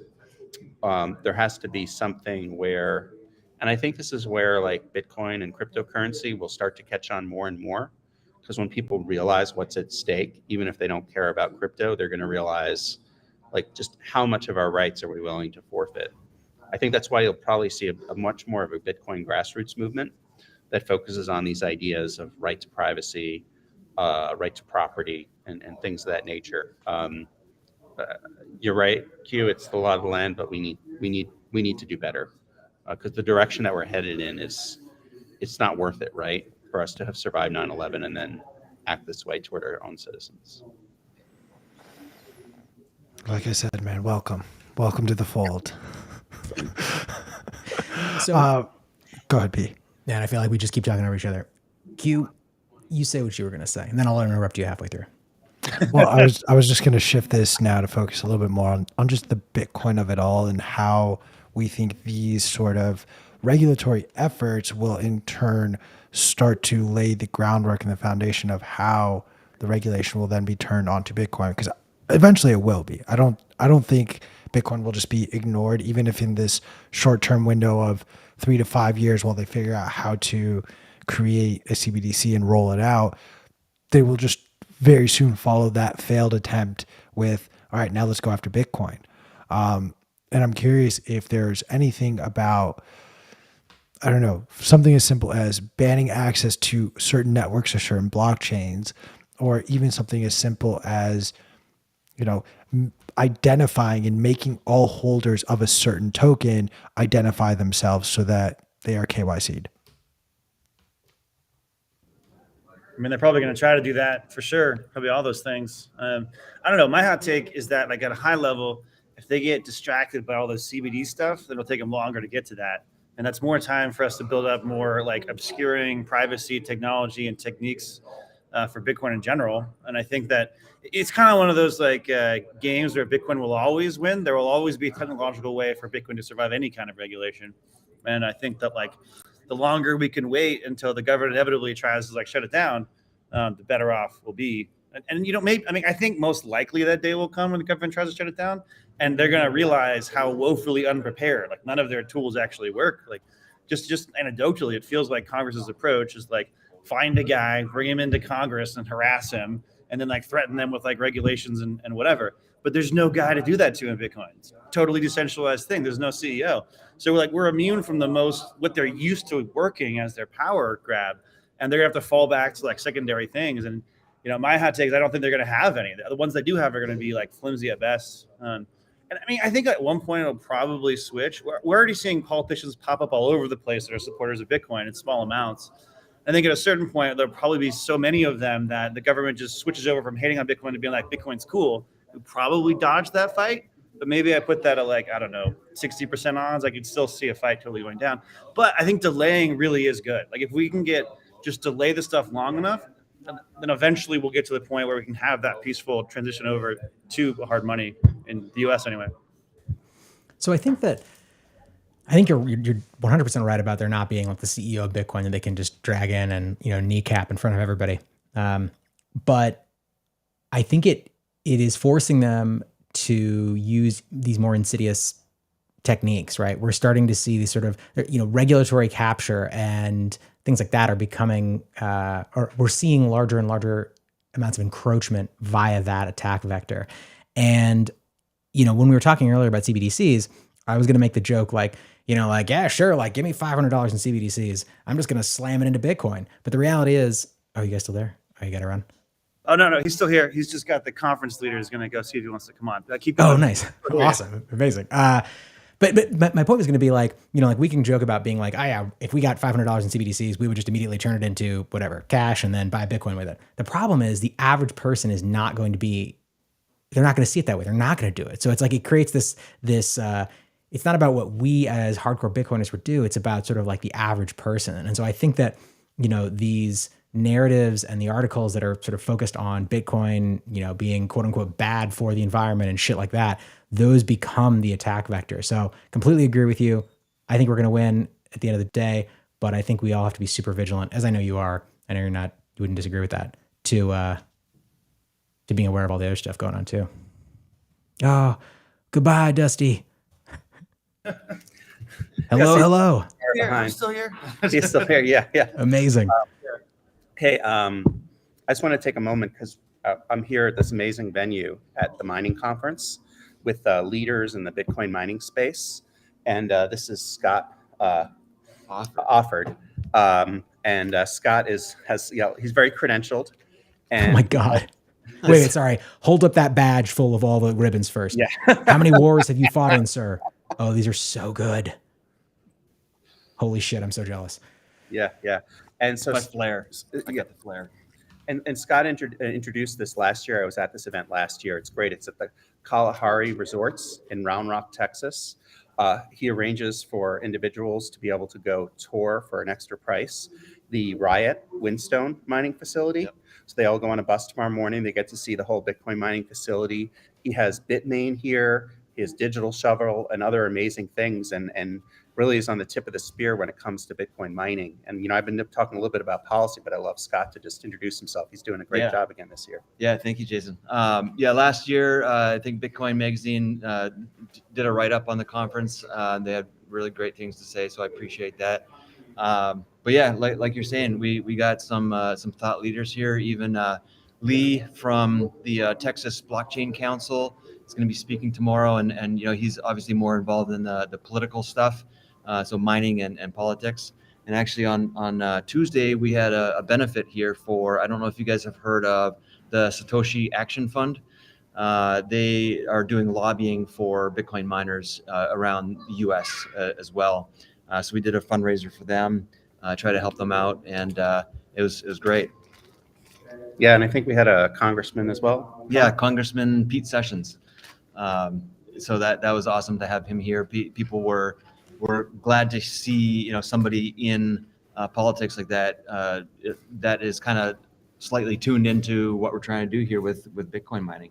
Yeah, and P and Q. Sure, if you have any questions for this, but I just want to say one thing I've noticed, P and Q, is that there doesn't seem to be a slowdown this year with the interest in Bitcoin mining, nor with the vendors, nor like you'd think in a bear market that I Oh, was yeah. wondering if there maybe be 5 people here for Scott, but there seemed more interest than ever. Please Oh yeah, correct me. definitely. I mean, the interest is different, this time. I think you guys can relate, with the Bitcoin conference. It's similar here. So the people that are at this conference today, this week, they're the builders. They're the people that are powering through. And actually, one of our vendors, Maddox Industrial Transformers, they made T-shirts for everybody, and it says "Powering Through the Dip," and then they have a picture of a transformer on it. It's awesome. So, but yeah. So we're here, we're powering through it, and we're building now while it's cheap, and waiting for things to explode. Love that. Always be building during the bear market. Scott, would love to just maybe have you share like what are you noticing this year at the conference that's different from just other bull market conferences, if you will? Like what are the conversations like right now? Yeah, no, it's amazing. Obviously the tone, the feeling is maybe a little bit different. Not as much hype. People are not as excited right now, seeing their portfolio cut in half since last time we came. But that's okay. Everybody is really just excited to learn from each other. The focus this time at this conference is we're really just teaching people the very tactical things on how to build a mine. And I think people are very appreciative to actually get some of that information, because that, at other conferences, other places, or, when you're getting your information online, it's all just kind of pieced together as you can. But here we're trying to make it as cohesive as possible, in giving them, step by step, hey, this is how you get your first megawatt of Bitcoin miners online. So yeah, the atmosphere is great. People are liking that aspect of it, and they're just here to network and get to know other people that are like-minded in the industry. Love that. I'd love to just, while we're having our regulatory episode, check in with regulatory Jason. We earlier in this episode sort of talked about the sham that is ESG and just sustainability bonds. I'd love, Scott, just like maybe either your thoughts or conversations that you're having, especially at this conference, around some of the rhetoric directed at mining, specifically Bitcoin mining. Yeah. So me personally, I don't know too much about politics. I know about bringing people together. But like I said earlier, we have Lee from the Texas Blockchain Council that's going to be speaking. And then we also have Clark, who is from the BASIC organization. They're a blockchain security organization. They're also doing lobbying. So they could definitely talk more intelligently about regulation and politics. But yeah, I'm more of just the guy that brings people together. So. Yeah. And has done a wonderful job. And I know you're probably so busy with 100 different things. He's already had somebody try to call him away while he's on the show, because he's like right in the heart of his conference. But I think he really runs a very nice family-friendly conference too. That's not that Bitcoin conference is. What are you trying to say, Jason? Say it to my face. Said, oh man. Yeah, no, it's a different vibe. Yeah, a different vibe. And the Bitcoin mining space is very obviously, and maybe just the general Bitcoin space, it seems like it's dominated by males, and we recognize that, and that's great. But there's already a lot of venues for young people, young men to go and party. So what we wanted to do is just provide something a little bit different, and we said this last time too. That's the reason why we had this at North America's largest water park. It's largest indoor water park at the Kalahari here in Texas. So last time, we had DJ Paul Oakenfold come, and it was awesome. The staff here at Kalahari are still talking about it every day. It was like one of the wildest parties they had. But I like it. So you're saying like normal Bitcoin conferences tend to be a party for individuals. You've turned it into a party for the whole family. Exactly. Love it. Yeah. So yeah, I mean, there's other notes, conferences like in Miami is great. Las Vegas is great, but we're here in Round Rock, middle of nowhere, Round Rock, Texas. And this time people said, yeah, I brought my whole family. And it's great to see. I imagine like there being like a margarita machine for the adults and then like a margarita machine for the kids. So Yeah. that's what's in my head. Yeah, my Adults, 8-year-old kids, all getting drunk together, Yeah, just wholesome stuff. There's a kid that has a booth. I don't know. Yeah, that's my daughter. Yeah. Yeah, and she has her own booth that has like a card game for kids to teach them about Bitcoin. Yeah. Well, you guys Love it. might have heard of Shamory. Yeah, of course. Yeah, it's a card game where you can learn how to understand blockchain and Bitcoin. So my daughter is trying to sell some of those for Scott Sibley and his family. They couldn't be here, but we're trying to help them out. They have the children's book, Good Night Bitcoin, and actually I think just yesterday they just dropped a second book. So I don't know what it's called, but if you know Shamory, look them up, and they got some awesome stuff for kids' education on Bitcoin and mining. Yeah, and the next time, guys, that I'm going to the White House, I'm bringing his daughter, and we're going to play the card game. I'm going to read Goodnight Bitcoin to President Biden one night before he goes to sleep. Amazing. Just make sure just so we can make sure we're on the same level as they are about their understanding. I love it. Well, thank you so much for hopping on, Scott. Appreciate it. Thank you.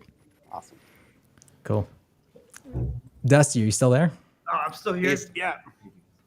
So I wanted to ask you, shifting topics slightly, are you following the ongoing Zcash attack? Oh, just loosely. It's interesting. Can you give us like the 30-second summary of it? We talked about it briefly earlier during news and notes, but I'm curious if you have any thoughts. Well, it's interesting because like with Bitcoin, like development and design, we work so hard to plan ahead for these kinds of attacks, and like the amounts of attacks that are considered and never actually happen on Bitcoin are like enormous, and we like carefully design everything to plan for those. And it's just a little bit Schadenfreude humorous to watch another chain that clearly isn't working nearly as hard on any of that stuff, and watching one of those like attacks happen. I think that's kind of my take on it. I know. I was trying to be magnanimous when I was talking about it earlier and not be like, this is what fucking happens when you don't care about the right things. But yeah, I mean, the attack is so inexpensive, apparently. It's only costing the person like $10 a day to just massively blow up the entire, every single block.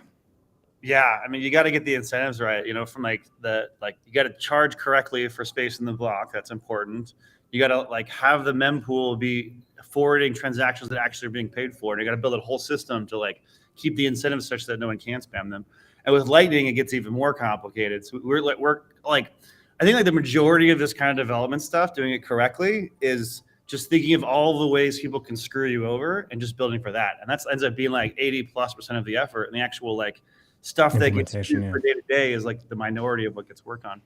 And I think that's, just for the audience, that stands in stark contrast to what we talk about in Bitcoin. What Dusty's saying is that, in the Bitcoin space, we spend so much time thinking all that stuff through, really planning ahead, making sure that changes as they happen. I mean, some of the soft forks that have happened recently, literally have taken years to actually put into effect because everybody is so focused on like, how can we do this in a way that makes sense, doesn't take any risks. Whereas on other, so-called cryptocurrencies and blockchains, the ultimate reason for making changes is often different, and it's often much more focused on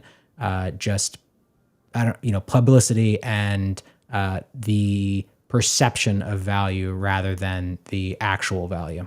Yeah, it's like over there, like developers are just like, movie stars or whatever. Like, yeah, this guy knows how to do the Zcash fruit roll up, whatever the hell, using snarks and all the fancy new like cryptography words. They just kind of like pull together into a soup, and people are like, oh, those words sound great.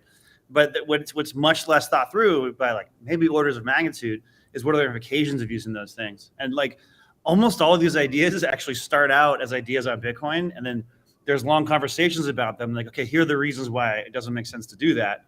And then people then like take those conversations and use them as the white paper motivation for their alternative project. And that just keeps happening over and over and over again. And Zcash is no exception.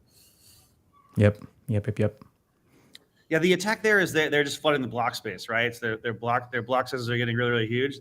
like, that's a little embarrassing. That's like, it feels like of all of the things you can protect against, that one's the more like easy one to protect against. And So what's the end game then? If this person just keeps doing it at this low cost. I mean, eventually their block size gets so big, all of their nodes stop being able to process the block, and then the whole thing just grinds to a halt.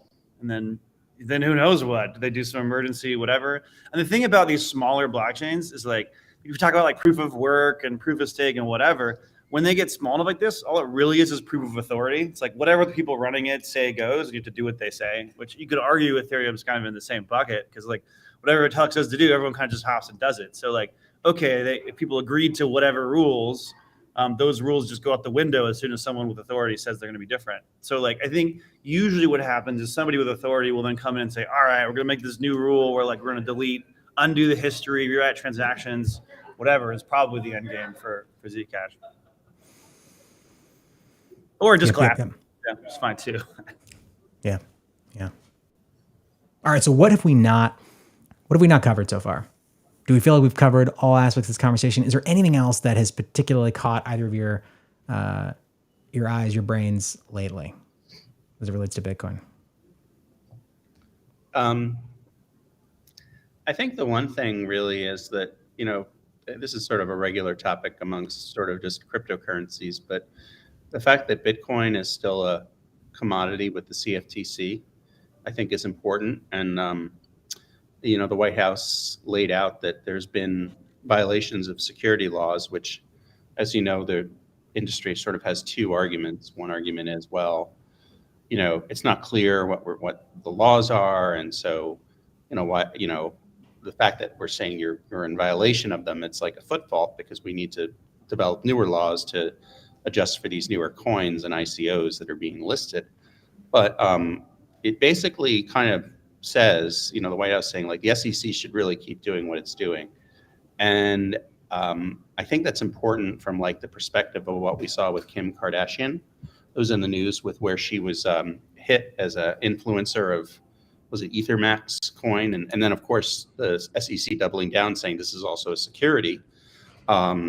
I guess based on the efforts of others is what the Howey test says. The efforts of Kim Kardashian, not as a developer on EtherMax, but promoting it. And you see like Floyd Mayweather, right? Who I still remember that video that I can't find anywhere on YouTube where he was like punching a bag and then he took the whole bag out, dumped a bunch of money on his table and is like, I'm going to make a shit ton of money on this next ICO.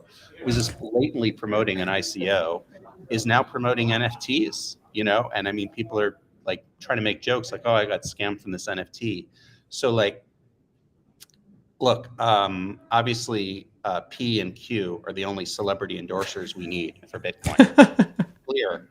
Full stop right there. You said P first. P first. Yeah, I did P first. It's now is it alphabetical or is that like now being importance? like not I'm being racial here. No.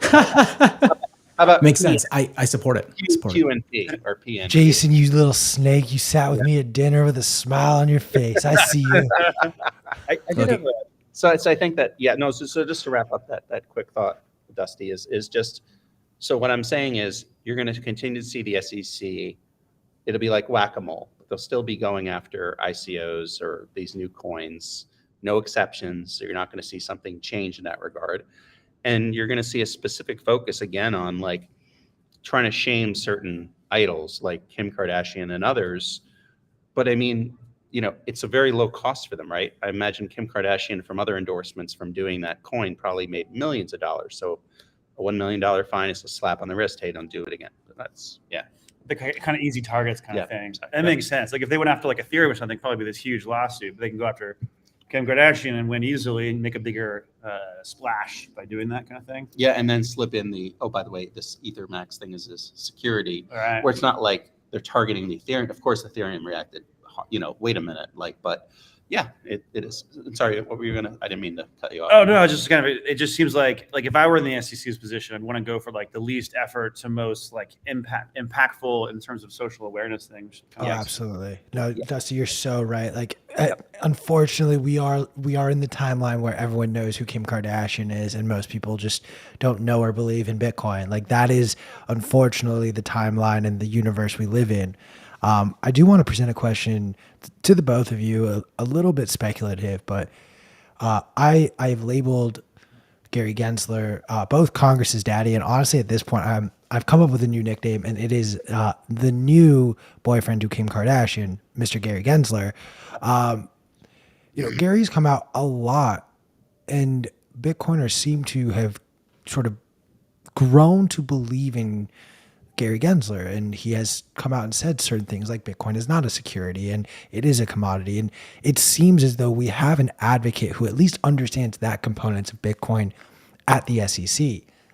But to me, the way I'm processing this is, all that needs to happen is Gary Gensler just needs to get replaced. And then it's literally like, it could literally be someone who is hardcore anti-Bitcoin. And then we're in 20 steps back. So my question is, am I fear mongering a little bit? Do you guys buy into Gary Gensler's rhetoric as much as a lot of other Bitcoiners do? And is, for the time being, Bitcoin safe so long as Papa Gary is in charge there? I'll go first, Yeah, go ahead.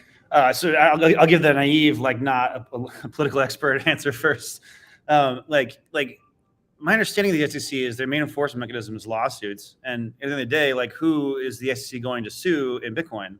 Like there's not a lot of places. I guess they could sue exchanges for certain things, but I get the sense Bitcoin's kind of immune from a lot of SEC problems, whether or not we have Gary Gensler up there or not. Does that sound accurate? Yeah, I mean, when Gary Gensler first started talking about this, he acknowledged that the inventions of Satoshi Nakamoto are real, both the cryptography and the distributed ledger, system behind it. And so he doesn't object at all to Bitcoin. And quite frankly, there's no way really for them to say Bitcoin is a security because we do not know who Satoshi Nakamoto is, number one.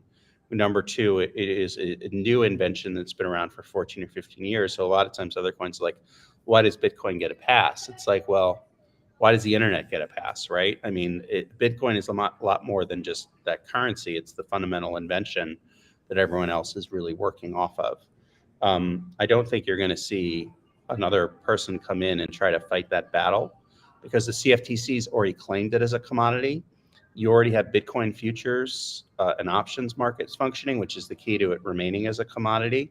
It doesn't mean that if there's powers that are given to the CFTC, which might happen, to go ahead and regulate the commodities market, that could be different, right? They could put in certain regulations about disclosures you have to sign electronically or whatever before you buy Bitcoin. So Bitcoin's always under that potential threat, but it's not going to come from like a change at the SEC. That for them to reverse back to the SEC to say that the Bitcoin is not a security, it is a security, would unravel all of the work that they've done, where they've done examples against Bitcoin and said, well, this is not like Bitcoin, so therefore it's a security. You're seeing all of this unravel right now too in the Ripple case. Ripple has been particularly nasty about going back and trying to find records of when the SEC would try to compare Bitcoin to Ripple. And that's a large part of where they're pushing that argument in the courts. So that is one thing that I would say has not done damage to Bitcoin, but has revealed Ripple's really tried to tear apart this argument, but even that's not going to be enough for them to say, oh, well, you're right. You're a security and Bitcoin is a security. And that's the real debate. And that's the fine line that's going on in that Ripple case. Makes sense. Well, my friends, we've come to the end of our show today. And I want to give both of you an opportunity to tell people where they can find you and how they can stay up to date with what you're working on. Well, I'll go. I have a at Regulatory Jason is my way you can find me on Twitter. Feel free to DM me. Someone asked me, is there going to be a YouTube channel coming out? I'm going to finally start some sort of regulatory podcast. So that'll come out soon and I'll announce that via Twitter. So it'll cover the regulatory, aspects as it specifically impacts Bitcoin. Cool. Yeah. I'm Dusty, going by Dusty these days. I'm a Core Lightning developer working on the Core Lightning implementation of Lightning. You can find me on Twitter. It's a little hard to spell, but it's Dusty_Daemon, Daemon, not Demon. Yeah, that's me. Fantastic. Well, thank you both so much. And I think that's going to be it for today. I want to remind everybody that Bitcoin Amsterdam is happening next week. If you are in Europe, use code BMLive to get 10% off, and you should definitely go. It's going to be absolutely incredible. We also, of course, have Bitcoin Magazine, the print edition, which is on shelves now. You can also use code BMLive to get 10% off. That's all we got for you today. We will see you same time, same place tomorrow, where I will be eating a shoe. See you then. Our heads will